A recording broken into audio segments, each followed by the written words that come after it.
नमस्कार, मैं हूं आपके साथ मोनिका गुप्ता और आप देख रहे हैं हर खबर हरियाणा। बुलेटिन की शुरुआत करेंगे खास खबरों के साथ।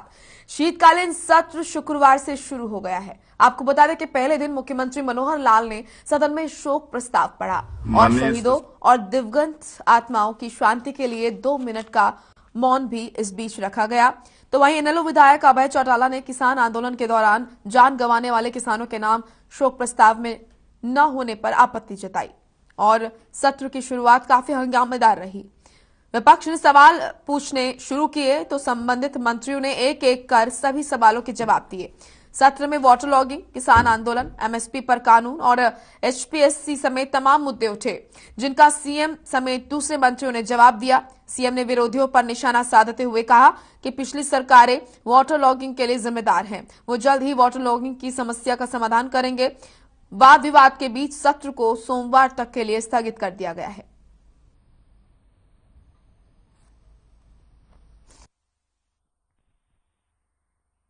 अध्यक्ष महोदय,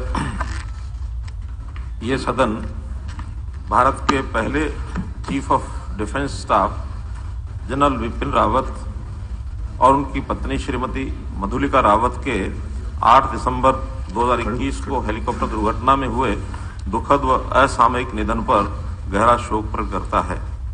जनरल बिपिन रावत ने देश की रक्षा प्रणाली को सुदृढ़ बनाने में अमूल्य योगदान दिया।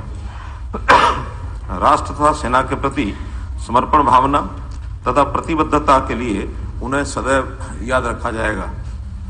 ये सदन इस दुर्घटना में शहीद हुए पंचकुला जिले से ब्रिगेडियर लखविंदर सिंह लीडर के अलावा group captain Varun Singh, lieutenant colonel Harjinder Singh, wing commander Prithvi Singh Chauhan, squadron leader Kuldeep Singh, junior warrant officer Rana Pratap Das, junior warrant officer Pradeep Arakkal, havildar Satpal Rai, naik Gursewak Singh, naik Jitendra Kumar, lance naik Vivek Kumar तथा लांस नायक बी साई तेजा के प्रति भी श्रद्धांजलि अर्पित करता है।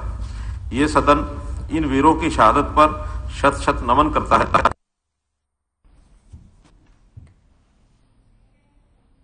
तो वहीं विधानसभा के शीतकालीन सत्र को लेकर हमारे संवाददाता रवि चंदेल ने यहां पर अंबाला शहर से बीजेपी विधायक असीम गोयल से खास बातचीत की।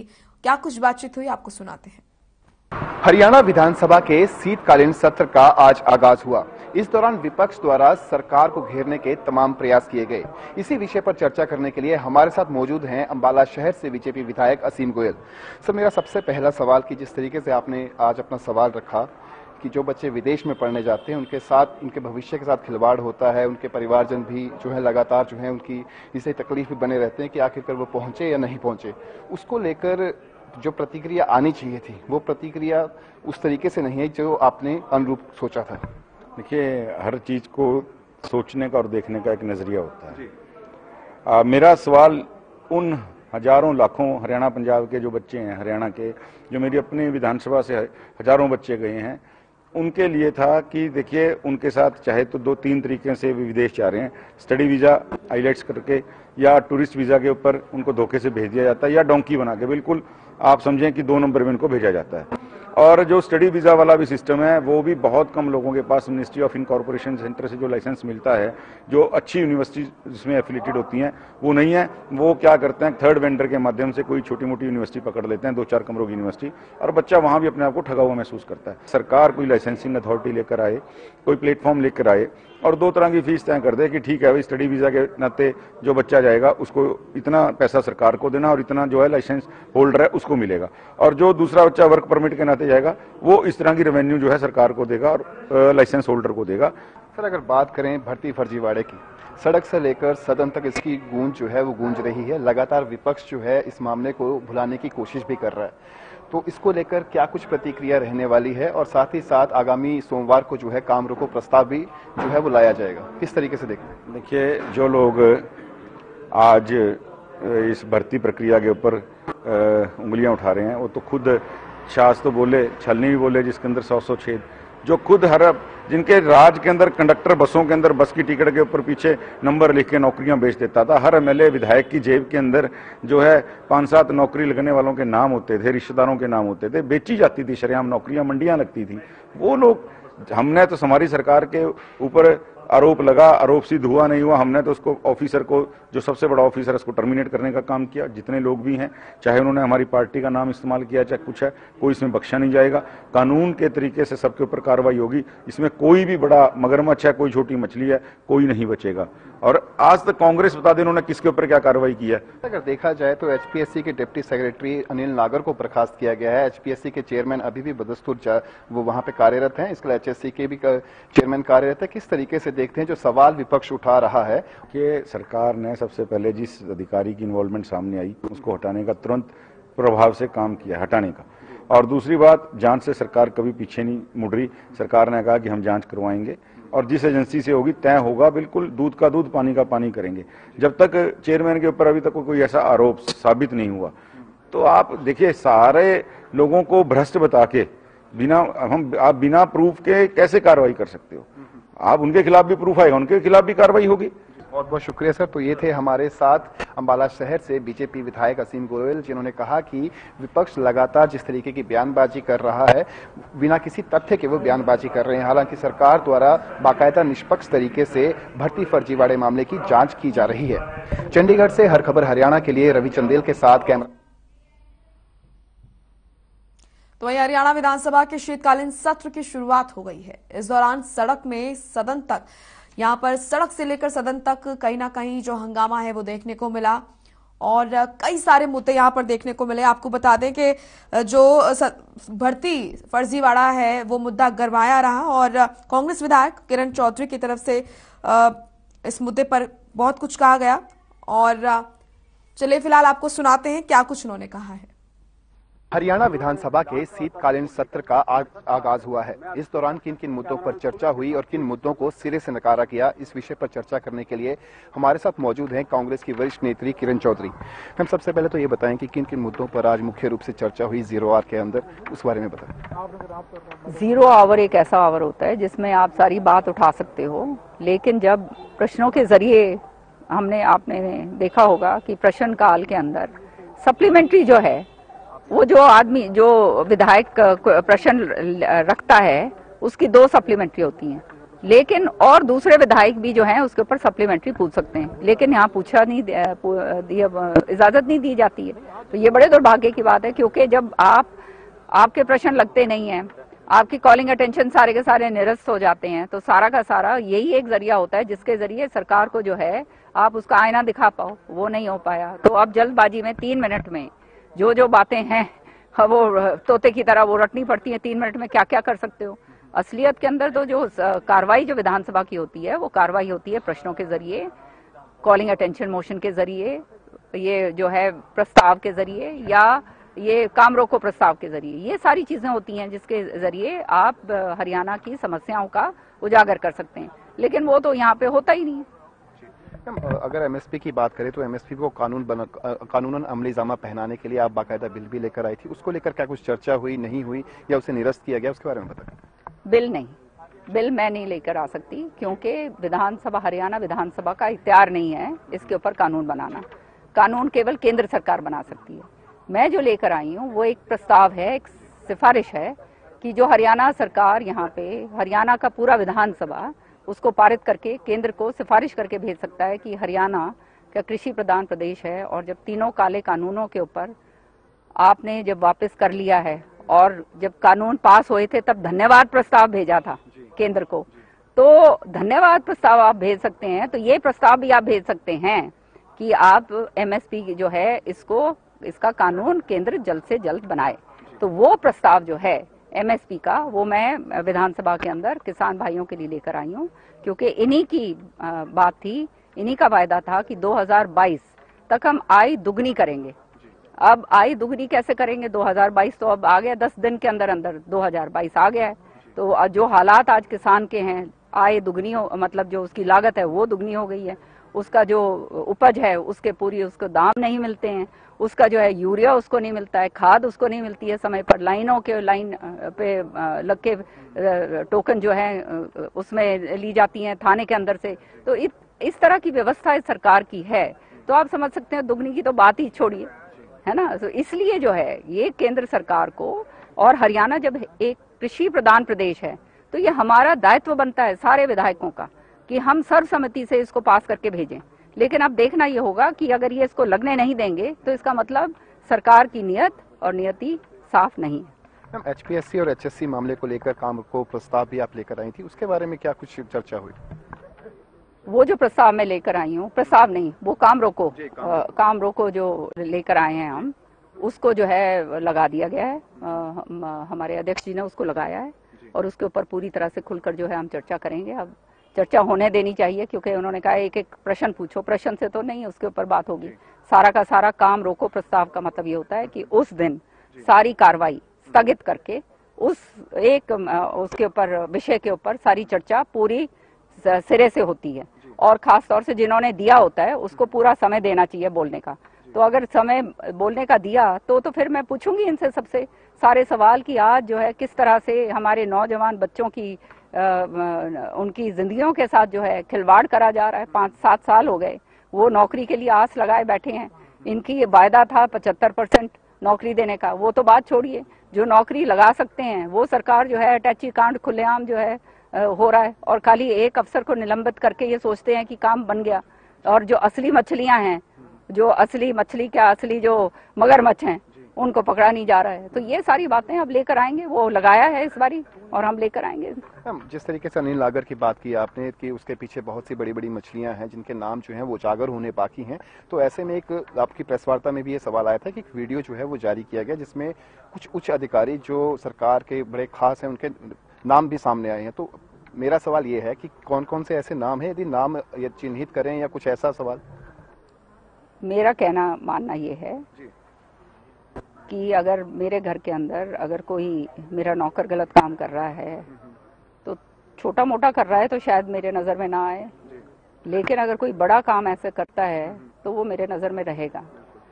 तो ये कहना कि एक छोटे से अफसर को निलंबित कर दिया जाए, पहली बात उसको किस तरह से लगाया गया, क्यों लगाया गया, ऊपर के जो आला अफसर बैठे हैं वो क्या वहाँ पे चुटकियाँ बजा रहे थे जब उनको पता नहीं है, तो उनको जो है क्यों नहीं शामिल किया गया। जो ये पैसे दिए गए, कहाँ से ये पैसे आए, किसने पैसे दिए, जो वहाँ पे चयनित जिनको करा गया है वो अभी तक वो लिस्ट को खारिज नहीं करा गया है। उन्होंने पैसे दिए, किसने दिए, कैसे दिए, किसके जरिए दिए, बहुत सारे प्रश्न हैं। ये तो इतना दलदल है गंदगी का, मैं कहती हूँ। और वो भी दलदल हमारे नौजवानों की नौकरियों की खिलवाड़ के साथ, जब कहते हैं पारदर्शिता, जीरो टॉलरेंस, और यहाँ पे देख रहे हो टैचियों के अंदर जो है पैसे भर भर के आ रहे हैं और दफ्तरों के अंदर आ रहे हैं। तो आप समझ सकते हो कि कितना उनका कंफर्ट लेवल होगा कि खुलेआम की पता है कि कुछ होने वाला नहीं है, अरे दफ्तर में ही ले आओ, यहीं दे देना। ये हालात इस सरकार के हो गए हैं, तो इससे ज्यादा और शर्म की बात क्या हो सकती है। जी बहुत बहुत शुक्रिया मैम। तो ये थी हमारे साथ कांग्रेस की वरिष्ठ नेत्री किरण चौधरी, जिन्होंने कहा कि सरकार ने इस बार जो है उनका प्रस्ताव जो है वो मंजूर तो कर लिया है, लेकिन देखना दिलचस्प होगा कि क्या उन्हें चर्चा करने का पूरा मौका मिलेगा या नहीं। चंडीगढ़ से हर खबर हरियाणा के लिए रवि चंदेल के साथ कैमरामैन किशन की रिपोर्ट। शुक्रवार से विधानसभा सत्र का आगाज हुआ और हरियाणा यूथ कांग्रेस के अध्यक्ष दिव्यांशु बुद्धिराजा के नेतृत्व में यूथ कांग्रेस ने विधानसभा का घेराव किया। आपको बता दें कि कांग्रेस लगातार नौकरी घोटाले को लेकर सरकार पर हमलावर है, जिसको लेकर यूथ कांग्रेस ने विधानसभा का घेराव किया और गठबंधन की सरकार को घेरने की कोशिश की। वहीं इस मौके पर भारी पुलिस बल भी तैनात रहा। पहले हरियाणा यूथ कांग्रेस के नवनियुक्त अध्यक्ष दिव्यांशु बुद्धिराजा द्वारा हरियाणा विधानसभा के बाहर नौकरियों की दुकान का एक स्टॉल लगाया गया है। आप देख सकते हो तस्वीरों में, इसमें बाकायदा एचपीएससी एचएससी प्राइवेट लिमिटेड पैसा लाओ नौकरी पाओ जो एक स्टॉल जो है वो लगाया गया है। दिव्यांशु बुद्धिराजा जी, एक बात बताएं कि स्टॉल लगाने के पीछे क्या रीजन है और इसके जरिए क्या कहना चाहते हैं? देखिए जी, जिस प्रकार से आज हरियाणा के अंदर नौकरियों का वितरण हो रहा है वो आज किसी से छुपा नहीं है। आज हरियाणा के अंदर ये एचपीएससी एचएसएससी कमीशन नहीं, आज ये एक प्राइवेट लिमिटेड फर्म बन चुकी है, एक दुकान बन चुकी है। जिस प्रकार से रेस्टोरेंट में चाय और कॉफियों के रेट होते हैं, उसी प्रकार से आज हरियाणा में सरकारी नौकरियों के जो है रेट तय हैं। जिस प्रकार से हमने ये रेट लिस्ट भी लगाई है, यहाँ पे ग्रुप डी के 5 लाख, क्लर्क के 10 लाख, कांस्टेबल के 15 लाख, एसआई के 20 लाख, तहसीलदार के 25 लाख, ड्राइवर के 8 लाख। आज बड़ी बदनसीबी है हरियाणा के नौजवानों की कि वो ऐसे प्रदेश में जहां पर ऐसी सरकार है कि जो ये कहती है कि नौजवान अब मेहनत ना करें, नौजवान अब अटैची और सूटकेस की तैयारी करें, और इनके अधिकारी जो इतने खौफनाक होकर, मतलब उनको अब किसी चीज का कोई खौफ ही नहीं है, सीधे तौर पर फोन करके कहते हैं कि सीधा सामान दफ्तर में ले आओ, वहीं आपकी भर्ती हो जाएगी। तो आज बड़ी ही शर्मनाक और बदनसीबी की बात है कि सरकार ने कमीशन को दुकान बनाने का काम किया और उस दुकान के आगे जो पर्दा लगा था उस पर्दे को हटा के आज हम वो लोगों के सामने लेके आए हैं कि ये दुकान खुली है और ये रेट लगे हैं। अब किसी नौजवान को मेहनत करने की जरूरत नहीं, अब वो नौजवान सीधे तौर पर अटैची का इंतजाम करो, दफ्तर में जाओ और आपकी सरकारी नौकरी पक्की है। मैं अपने सहयोगी से कहना चाहूंगा कि जरा स्टॉल में ये जो बोरियां लगाई गई हैं इनको दिखाएं कि किस तरीके से इन बोरियों के साथ साथ बाकायदा प्लाकार्ड जो हैं वो लगाए गए हैं जहां पे लिखा हुआ है युवा घूमे बेरोजगार सो रही खट्टर सरकार। ये तमाम तरीके के प्लाकार्ड जो है वो यहाँ पे लगाए गए हैं। बुद्धि राजा जी, ये बताएं कि ये जो बोरियां आपने दिखाई हैं अपने स्टॉल के अंदर, इसका क्या तात्पर्य है और इसको दिखाने के पीछे का क्या कारण है? देखिए जी, सरकार में जो बिना खर्ची बिना पर्ची की बात करती थी, आज उस सरकार में खर्ची नहीं, आज उसमें अटैची, सूटकेस और बोरे। आज हमने ये प्रदर्शनी में ये बोरे लगाए हैं, ये खट्टर सरकार का कलेक्शन काउंटर है। यहाँ ये नोटों के बोरे भरे हुए हैं जो सीधे तौर पर यहाँ से जो है इसके अंदर जाएंगे, एचपीएससी एचएसएससी प्राइवेट लिमिटेड के अफसरों के पास जाएंगे। आज हम इस प्रदर्शनी के माध्यम से लोगों तक ये बताना चाहते हैं कि अब हरियाणा के अंदर सरकारी नौकरियां किसी भी प्रकार से मेहनत से नहीं मिलेंगी। अब आप सीधे तौर पर अपनी अटैची का और अपने सूटकेस का, अपने बोरों का जुगाड़ कर लो, अन्यथा आपके पास हरियाणा में सरकारी नौकरियों में कोई जगह नहीं। तो यह खबर हरियाणा के पंजाब से ब्यूरो हेड स्वर्णजीत सिंह ने आम आदमी पार्टी के नेता हरपाल सिंह चीमा से खास बातचीत की। हरपाल सिंह चीमा ने क्या कुछ कहा, आइए आपको सुनाते हैं। नमस्कार, हर खबर देख रहे सभी दर्शकों का बहुत बहुत स्वागत है। और जैसे जैसे पंजाब प्रदेश में विधानसभा चुनाव पास आते जा रहे हैं, वैसे वैसे हर राजनीतिक पार्टी में सरगर्मी तेज होती जा रही है। इस समय पंजाब में अगर कोई पार्टी है जिसने हर प्रतिद्वंदी की नींद फाख्ता की है, वो है आम आदमी पार्टी। आम आदमी पार्टी जिसे पहले हल्के में लिया जा रहा था, लेकिन अब अरविंद केजरीवाल की धुआंधार रैलियों को देखते हुए हर राजनीतिक दल इस समय परेशान और हैरान है। और इस समय हमारे साथ leader of opposition Harpal Singh Cheema है, जो कि विधायक भी हैं। चीमा साहब बहुत बहुत शुक्रिया, धन्यवाद आपका।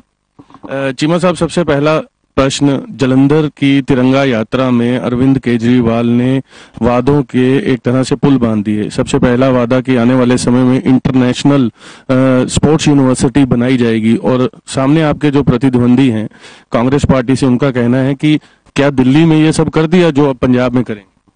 देखिए, जितने वादे दिल्ली में दिल्ली के लोगों के साथ अरविंद केजरीवाल जी ने आम आदमी पार्टी में किए थे, वो सभी वादे पूरे किए हैं। 2015 की इलेक्शन देख लीजिए, अरविंद केजरीवाल जी ने लोगों को जितने वादे किए थे 2020 तक वो पूरे कर दिए। और 2020 में जब इलेक्शन में गए, अरविंद जी ने यही बोला कि जितने वादे मैंने किए थे 2015 में, जिक्र मैंने पूरे कर दिए, तब मेरे को वोट डालना, अगर नहीं किया तो मेरे को वोट मत डालना। ये वादा अरविंद केजरीवाल ने लोगों के साथ किया था। सो इसका मतलब है कि दिल्ली जितने वादे दिल्ली के लोगों के साथ हुए थे वो 100% पूरे हुए हैं। एक मंच पर दो छोटी बच्चियों ने अपनी गुल्लक जो है एक चंदे के रूप में मंच पर भेजी, लेकिन अगर अकाली दल की बात करूं तो लीडर का कहना है कि ये एक पब्लिसिटी स्टंट है, ऐसा कुछ नहीं है, ये जानबूझ करके ये हरकतें की जाती। देखिए, दो बच्चियों ने जो अपनी गोलक जो है, जो जितना उन्होंने पैसा सेव किया था अपने लिए, उन बच्चों ने अरविंद केजरीवाल जी को दो जो है अपनी गोलक भेंट की थी। और मैं समझता हूँ ये बहुत अच्छा मैसेज था। और दोनों बच्चियों के नाम जो है वहां पे अरविंद केजरीवाल जी ने लिए थे, अपना हमारे भगवंत मान जी ने लिए थे। इससे पता चलता है कि हम जो भी काम करते हैं वो जो है लोगों के बीच में जाके और लोगों से प्यार से करते हैं। अभी हरसिमरत कौर बादल ने बीते कल ये कहा कि अरविंद केजरीवाल केवल और केवल हवा खाने के लिए पंजाब में आते हैं, स्वच्छ हवा के लिए, और वो चुनाव में दिखते हैं। अदरवाइज उनको ना तो पंजाब अपनाने वाला है और वो केवल दिल्ली से पंजाब केवल अपनी राजनीति। देखिए, 2017 में आम आदमी पार्टी ने फर्स्ट टाइम पंजाब में इलेक्शन लड़ी, फर्स्ट टाइम पंजाब की विधानसभा का इलेक्शन लड़ा, और पंजाब के लोगों ने आम आदमी पार्टी को विपक्ष में बिठाया और 20 से ज्यादा एमएलए आम आदमी पार्टी के जीत कर आए। ये इतिहास है पंजाब का, हिस्ट्री है पंजाब की। इतने एमएलए पहली बार इलेक्शन लड़ने वाली किसी भी पार्टी को पंजाब में नहीं मिले। और मैं समझता हूँ 2022 की इलेक्शन हम सेकंड टाइम लड़ रहे हैं, और सेकंड टाइम हम पंजाब की असेंबली में जाएंगे और पंजाब में सरकार बनाएंगे। और लंबी रैली की अगर मैं बात करूं, लंबी से 1997 से प्रकाश सिंह बादल 5 बार विधायक चुन करके आए हैं। अरविंद केजरीवाल वहां जाते हैं, रैली करते हैं और साथ ही ये कहते हैं कि चाहे वो प्रकाश सिंह बादल हो, चाहे कांग्रेस चरणजीत सिंह चन्नी हो, ये केवल और केवल दिखावे की राजनीति करते हैं। जमीनी तौर पर वो आम लोगों के बीच ना तो आते हैं, ना लोगों के लिए कोई काम करते हैं और 5 साल का मैच जो है फिक्स चला आ रहा है। बिल्कुल 5 साल में अकाली दल राज करता था यहाँ पे, 5 साल कांग्रेस पार्टी राज करती थी और उन्होंने अपनी अपनी बारी बांधी हुई थी। इस बारी को तोड़ने के लिए आम आदमी पार्टी आई है और मैं समझता इस बार उसकी बारी तोड़ेंगे। पंजाब के ऊपर 3 लाख करोड़ से ऊपर कर्जा है और सरकार किनकी रही है? अकाली दल की सरकार रही है, बीजेपी अकाली दल का गठबंधन की सरकार रही है, या पंजाब में कांग्रेस पार्टी की सरकार रही है। सो मेरा मानना है कि बिल्कुल इनका दोनों का गठजोड़ था, इनका दोनों का गठबंधन था। 5 साल उसके लिए, 5 साल उसके लिए, और पंजाब के लोगों की बारी नहीं आती थी। इस बार पंजाब के आम लोगों की बारी आएगी और वो आम आदमी पार्टी के थ्रू आएगी और इस बार सत्ता जो है 2022 में आम आदमी पार्टी संभालने जाएगी। केजरीवाल साहब बार बार ये कहते हैं कि आम आदमी पार्टी का मुख्यमंत्री चेहरा कोई सिख कैंडिडेट होगा, लेकिन अभी एक सप्ताह से अगर मैं बात करूं तो राजीवाल साहब का भी नाम बहुत बार आ रहा है। पहले हरपाल सिंह चीमा थे, अब क्या कहीं ना कहीं क्या लगता है कि किसी जल्द ही आम आदमी पार्टी कोई बड़ा धमाका करने वाली? देखिए, आम आदमी पार्टी की जो हमारी नेशनल बॉडी है, हमारी नेशनल लीडरशिप है, वो तय करेगी कि पंजाब का मुख्यमंत्री का कैंडिडेट कौन होगा। मैं समझता इलेक्शन से पहले हम करेंगे। अभी तक तो जो एक परिवार की पार्टी है अकाली दल, जिनके मैं समझता 3 सदस्य हैं, एक हरसिमरत कौर बादल है, सुखबीर सिंह बादल है, प्रकाश सिंह बादल है, वो नहीं तय कर पाए कि उनमें तीनों में से एक होगा। हमारी पार्टी नेशनल पार्टी है, बड़ी जल्दी जो है हम तय करेंगे कि कौन पंजाब के मुख्यमंत्री कैंडिडेट होगा और मैं उसमें वो पंजाब का होगा, पंजाब के लोगों के दिलों की धड़कन होगा। तो क्या चुनाव से पहले आम आदमी पार्टी मुख्यमंत्री का नाम बताने वाली है? उसी के नाम पर चुनाव?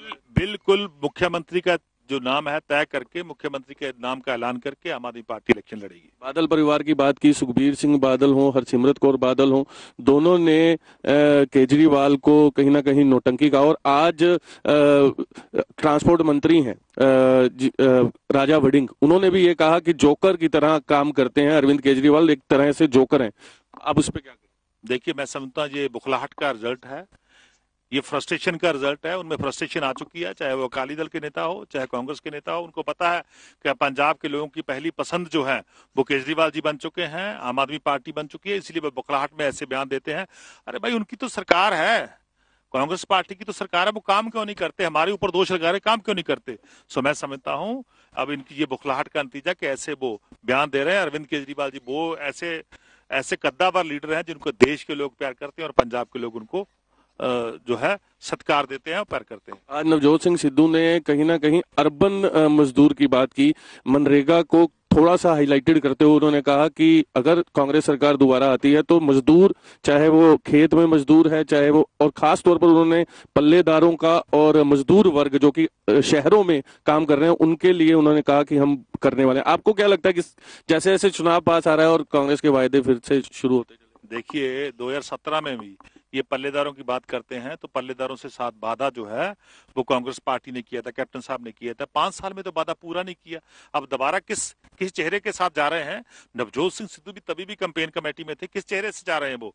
सो ये बिल्कुल झूठ बोल रहे हैं। नवजोत सिंह सिद्धू पिछले लगभग 15 साल से नवजोत सिंह सिद्धू पंजाब की सरकार में है। पहले श्रोमणी अकाली दल बीजेपी की सरकार में थे, बीजेपी की तरफ से, अब कांग्रेस की तरफ से कांग्रेस की सरकार में है। सो उनको झूठ बोलना आता है, झूठ बोलते हैं। वो सबसे बड़े नौटंकीबाज तो नवजोत सिंह सिद्धू है। पंजाब में 15 साल में सरकार से, 15 साल में उन्होंने क्या किया पंजाब में? अब मॉडल की बात करते हैं, पंजाब मॉडल की। 15 साल उन्होंने लूटने वाला मॉडल चलाया ना पंजाब में, पहले अकालियों के साथ रल के, अब कांग्रेस के साथ रल के। सवाल एक ये भी निकल कर आ रहा है कि अगर आम आदमी पार्टी की सरकार बनती है तो आप 18 वर्ष से ऊपर महिलाओं को 1000 रुपए मासिक भत्ता देंगे, तो आपके जो प्रतिद्वंदी उनका कहना है कि दिल्ली में तो अभी तक दिया नहीं, तो पंजाब में कैसे देंगे? अरे भाई, मैं बार बता रहा हूँ, जो दिल्ली में जितने वादे किए थे वो पूरे कर दिए। जो पंजाब में करेंगे उनको पूरा करेंगे। दिल्ली में पंजाब के हमारे कामों पे दिल्ली के लोगों ने मोहर लगा दी। ये क्यों डरते हैं? इनको क्यों डर लग रहा है? सुखबीर सिंह बादल तो 2000 बोलता है, सुखबीर सिंह बादल 2000 बोलता, वो उसको समझ नहीं आती कि मैंने भी ऐसा बोला हुआ, पर लेकिन उसके ऊपर कोई विश्वास नहीं करता। वो अपनी क्रेडिबिलिटी लूज कर गया। लोगों को पता है ये तो झूठा बोलता रहता है, उस पर कोई विश्वास नहीं करता, इसलिए अब उसको अरविंद केजरीवाल जी के जो है सपने में आते हैं, उनको डराते हैं। जिस समय पहली लिस्ट आपकी जारी हुई कैंडिडेट की, तो ये भी आरोप लगाए गए कि आम आदमी पार्टी को डर है कि उनके जो नेता हैं, बड़े चेहरे हैं, मौजूदा विधायक हैं, वो छोड़ कर जा रहे हैं, इसलिए आनन फानन में ये लिस्ट जारी की गई। दूसरी लिस्ट भी जारी हो गई, इस पर आप क्या कहना? देखिए, आम आदमी पार्टी इलेक्शन लड़ने जा रही है, लिस्ट ही अनाउंस करेगी ना, कैंडिडेट तो मैदान में उतारेगी। ये तो अपने आपके हाइपोथेटिकल सवाल हैं जो आप घड़े घड़ाए सवाल यहाँ से लेके आते हैं, किसी से पूछते हैं। आम आदमी पार्टी इलेक्शन लड़ेगी, अपने आदमियों को टिकट देगी ना। बगैर इलेक्शन कैसे, बगैर अनाउंसमेंट कैंडिडेट कैसे इलेक्शन लड़ेंगे? सो मैं समझता हूँ ये एक मीडिया के एक सेक्शन के ऐसे सवाल जो है बनाते रहते हैं। आम आदमी पार्टी ग्राउंड पे इस पर ताकतवर 100% इलेक्शन जीतेंगे, सरकार बनाएंगे। पंजाब के लोग ये समझ सकते हैं हरपाल सिंह चीमा भी हो सकते हैं मुख्यमंत्री चेहरा? देखिए, मैं वॉलंटियर हूं, सबसे वॉलंटियर से मैंने अपना काम शुरू किया था, आज भी वॉलंटियर हूं, आगे भी वॉलंटियर रहूंगा। पार्टी का सच्चा सिपाही हूं और पार्टी का सेवादार हूं, सेवा करता रहूं। प्रदेश के लोगों के लिए कोई मैसेज? प्रदेश के लोगों को यही मैसेज है कि इस बार बदलाव को वोट डालिए। इस बार जो जिन लोगों ने पंजाब को बर्बाद किया है, उनको पंजाब के लोग इस बार बर्बाद करेंगे, उनको पंजाब से भगाएंगे और इस बार सत्ता जो है आम आदमी पार्टी को सौंपेगी। बहुत बहुत शुक्रिया। ये थे हमारे साथ हरपाल सिंह चीमा और आप देखते रहे हर खबर। मैं स्वरणजीत सिंह बावा, कैमरा पर्सन हरदीप के साथ, चंडीगढ़। नमस्कार। चलिए फिलहाल इस बुलेटिन में इतना ही। आप देखते रहिए हर खबर हरियाणा। नमस्कार।